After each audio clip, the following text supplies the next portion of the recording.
It's crazy what's happening in this country. It's almost impossible for you to spend your money again.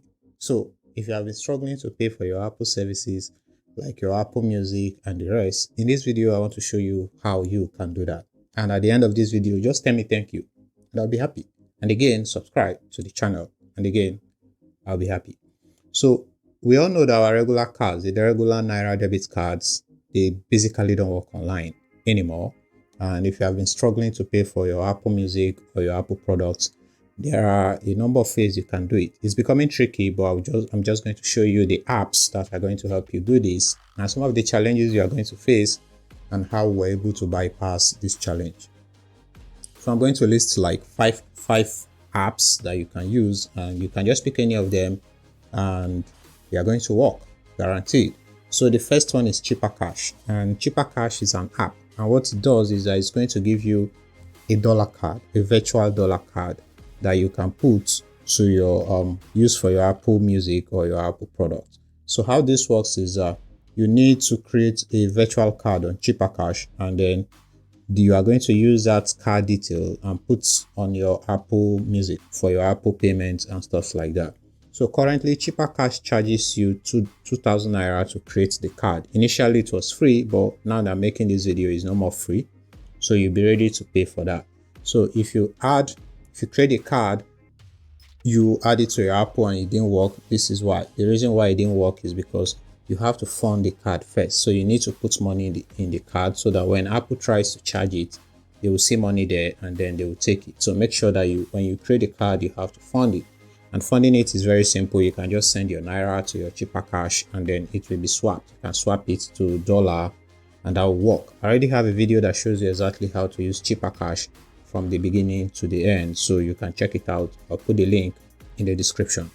The second one is Payday, and Payday is very popular these days. It's basically the same method as Cheaper Cash, only that Payday currently you need to pay $5 for the card and it's high. And again, initially it used to be free, but if you do not have any problems with paying the $5, you equally just create the account. And then the good thing with Payday is that they even give you an address. They give you an address in the USA. So if Apple is rejecting it, you can just change your location to the USA and use that address, and then it's going to work.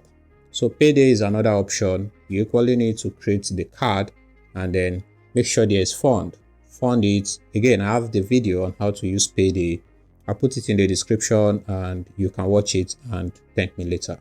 The third one is Flasher, and the process is basically the same. So you create a virtual card and you have to fund it using your Naira.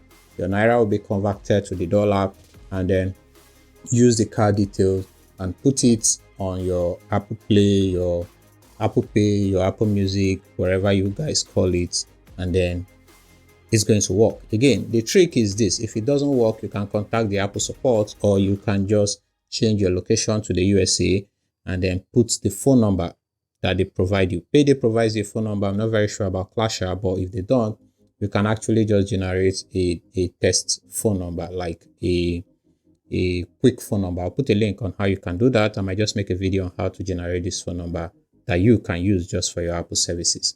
Now, the fourth one is Eversend. Eversend is basically the same thing. Create a virtual card, fund it with your Naira, put the card details on your Apple, and make sure you have money. The last one, which I consider the best because it's slightly cheaper, is GoTalk. This one is not very popular. I don't know why, but I made videos about it already, and it's easier because you can actually fund this using cryptocurrency. So if you know about cryptocurrency, it's going to be cheaper for you.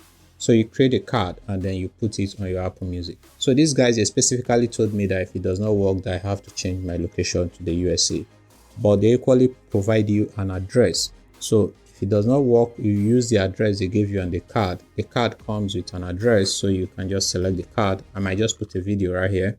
So you select the card and you select the address on the card and use it as your address, and then that should work.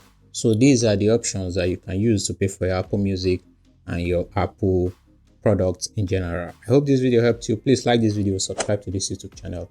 My name is Good Noel. I'll see you in my next video. Thank you for watching. Peace out.